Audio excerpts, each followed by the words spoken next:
Bismillahirrahmanirrahim. Assalamualaikum warahmatullahi wabarakatuh.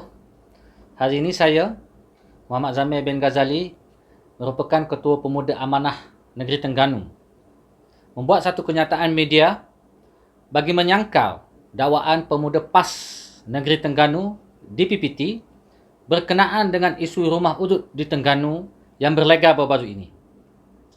Untuk pengetahuan, saya hari ini telah pun membuat laporan polis terhadap Ustaz Muhammad Nasir Abdul Razak, Ketua Pemuda PAS Terengganu, dan juga Ustaz Harun Esa, Ketua Penerangan DPPT, yang telah pun membuat kenyataan fitnah terhadap saya, yang mendakwa saya kononnya membuat fitnah terhadap kerajaan PAS negeri mengenai isu rumah udut yang saya dedahkan pada minggu lepas dalam YouTube bersama Jeming Hassan, iaitu Ketua Pemuda Amanah Kelantan. Kenyataan fitnah yang dibuat oleh pihak DPPT ini dan disebarkan pula oleh Unit Penerangan Darul Iman ataupun UBDI dalam bentuk video dan poster infografik daripada Ustaz Harun Esa yang kononnya menuduh saya membuat fitnah kepada kerajaan negeri dengan menyebut bahawa saya membuat kenyataan rumah urut maksiat berlesen dibenarkan oleh kerajaan negeri. Ini adalah menyeleweng dan lari daripada maksud sebenar rakaman YouTube yang telah pun saya lakukan. Tujuan mereka adalah kononnya saya telah menyebut kerajaan PAS Terengganu memberi lesen rumah urut maksiat beroperasi. Ya. Sedangkan dalam video saya secara jelas menyebut kerajaan PAS Terengganu memberikan lesen rumah urut sahaja. Itu adalah kenyataan yang saya keluarkan dalam YouTube tersebut bersama dengan Jeming Hassan. Kenyataan saya ini pun sebenarnya adalah selari dengan respon balas Esko Kerajaan Tempatan Dr. Alias Razak bahawa kerajaan negeri menyambung lesen rumah urut dan refleksologi kerajaan dahulu. Dan ini adalah merupakan laporan polis yang telah pun saya lakukan pada hari ini berkenaan fitnah yang cuba memburukkan nama saya selaku Ketua Pemuda Amanah Negeri. Sementara ini adalah bukti infografik yang dikeluarkan oleh Ketua Penerangan DPPT, iaitu Ustaz Harun Esa, ya, yang terang menyatakan bahawa fitnah terbaru PAN melalui Ketua Pemuda Amanah Terengganu dan Kelantan melampaui bagi pihak mereka. Ini adalah satu tuduhan yang tidak berasas. Dan kemudiannya dikeluarkan pula satu rakaman video yang kononnya pihak DPPT telah pun membuat laporan polis. Laporan polis itu hak mereka. Tetapi dalam video tersebut yang sekali lagi menyatakan bahawa saya membuat fitnah kepada kerajaan negeri Terengganu, bahawa kononnya kerajaan negeri membenarkan lesen rumah urut maksiat, sekali lagi cuba untuk mengolah pemahaman bahawa saya membuat fitnah. Sedangkan apa yang saya sebutkan adalah kerajaan negeri membenarkan rumah urut beroperasi. Ya, rumah urut refleksologi, rumah urut kaki yang disambung oleh lesennya oleh kerajaan dahulu dan masih lagi dibuka seperti biasa, ya, di dalam daerah Kuala Terengganu ini. Dan ini dilontarkan sendiri, disebarkan sendiri oleh Unit Penerangan Darul Iman Negeri Terengganu. Baik.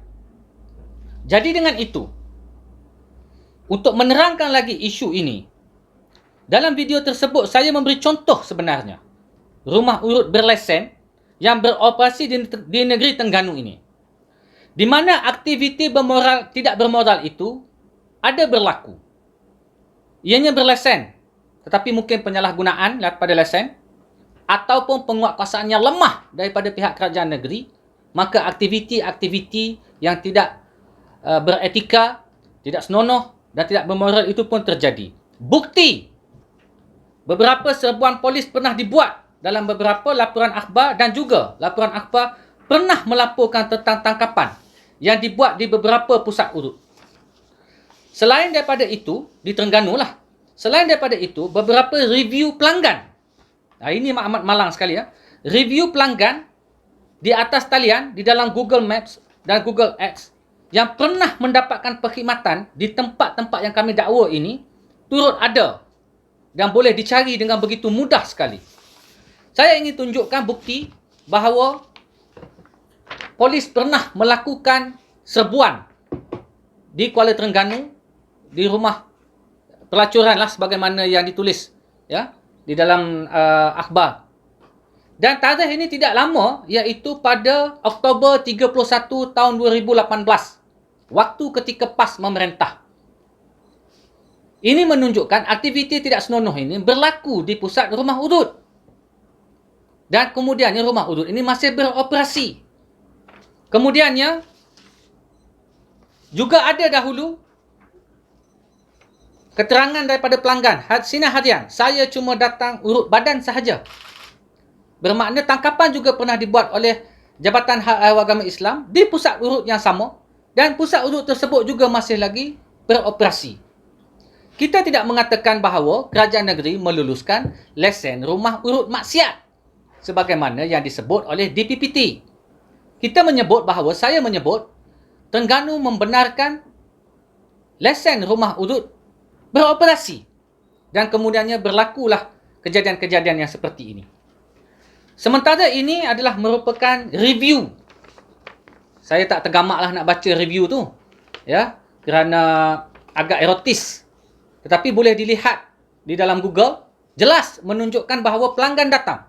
Dan review ini penting bagi premis-premis ini sebagai satu iklan untuk dinaikkan dalam ranking jikalau orang membuat carian melalui Google Maps. Maka dengan ini, secara mudahnya, tujuan sidang media ini ialah saya sebelaku Ketua Pemuda Amanah Negeri Terengganu mendesak kedua-dua individu tadi, iaitu Ustaz Muhammad Nasir Abdul Razak, Ketua Pemuda PAS Terengganu, dan Ustaz Harun Esa, Ketua Penerangan DPPT Terengganu, untuk menarik balik tuduhan tersebut dan membuat permohonan maaf secara terbuka di Facebook rasmi DPPT dan juga melalui satu video melalui unit penerangan Darul Iman dalam tempoh 24 jam ini saja. Jika tidak, kamu kedua-duanya dan juga DPPT PAS dan UPDI sendiri akan berdepan saman daripada pihak saya. Kerana jelas anda memfitnah, anda tidak punya sandaran dan kemudian memesongkan kenyataan yang telah saya lakukan dalam YouTube dahulu. Sekian, sampai di sini sahaja. Saya dengan ini berterus terang bahawa nama baik saya selaku Ketua Pemuda Amanah Negeri Terengganu cuba dicemari dan cuba dilencongkan maksud asal kepada kata-kata saya dengan tujuan untuk memportretkan diri saya sebagai seorang pemfitnah dalam negeri ini. Terima kasih.